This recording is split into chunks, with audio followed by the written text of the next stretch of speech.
อันนั้นสอนวิธีลงทะเบียนทีแรกเนาะ TDAC เนาะสำหรับผ่านลานตม.เนาะที่ว่าคนลาวเขาสิเขาไปฟังไทยเนาะเราก็มาเริ่มกันเลยเนาะวิธีการที่หนึ่งก็เป็นเขาไป Google เนาะแล้วคนหาคำว่า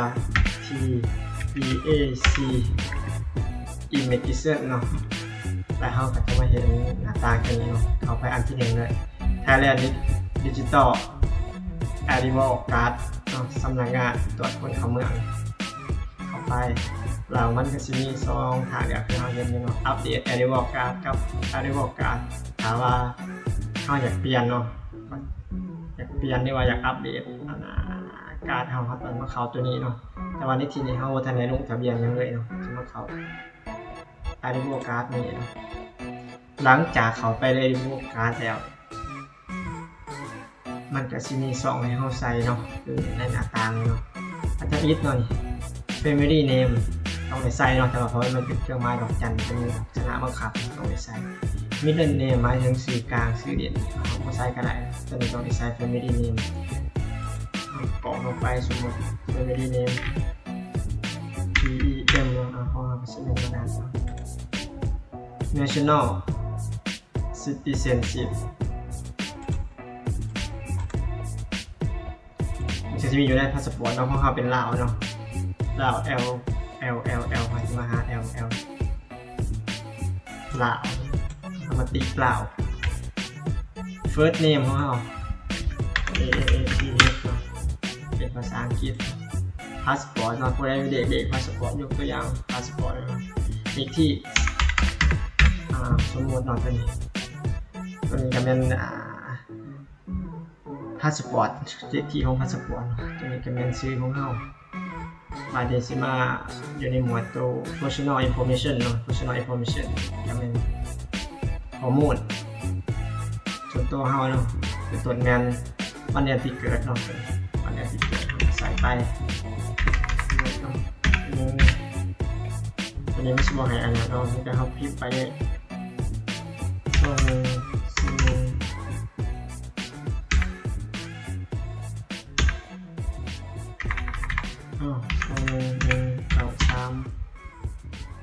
เอาเปิด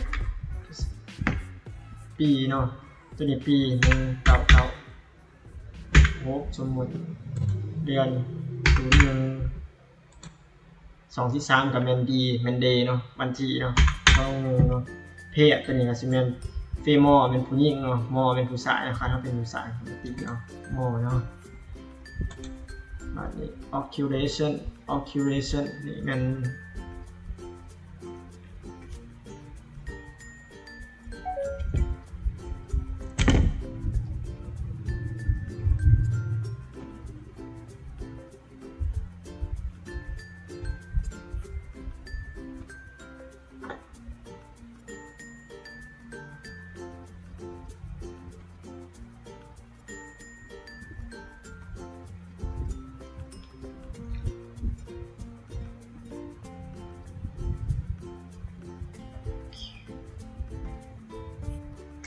occupation ในงานอาชีพของเราเนาะเขาใส่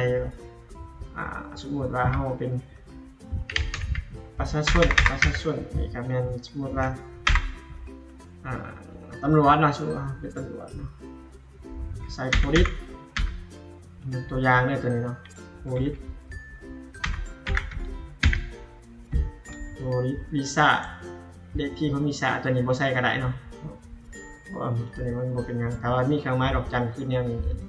ต้องได้ใส่เนาะเป็นลักษณะ city state of resident select or enter country หรือ resident อย่างนั้น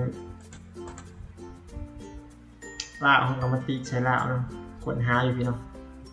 ไปที่ค้นหาเอา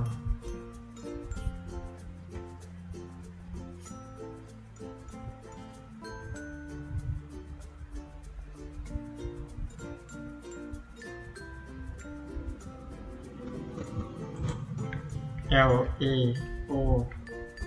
ลาวพี่ปูเรียกว่าคิดทิกหน่อยปกติใส่ จะประซักมาชัวร์ทั้งคนเคียงจะประซักกับมันตีใส่อันนี้เป็นเมืองเลยพี่น้องในเมืองเนาะซิตี้มันแข็งของเราอยู่ตัวนี้มันสั้นสารลาวพีโปรดิโมเคติเลยครับดิอันนี้มันไม้เด็กโทรศัพท์เอาใส่ลงไปเลยสมมติว่า20ใส่ไปเนาะไม่จ่ายครับ continue ขั้นตอนที่2ตัวนี้ personal information ขั้นตอนที่1มาแล้วไอ้น้องไปเนี่ย tip and accommodation information date of arrival จะสิไปหอดไม่ได้ใส่ลงไปวันเดือนปีเนาะสมการ2025วันนี้เดือน6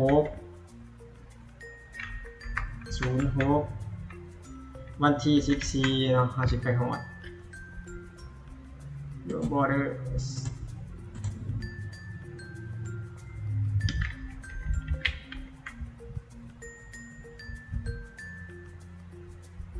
where your border ลาว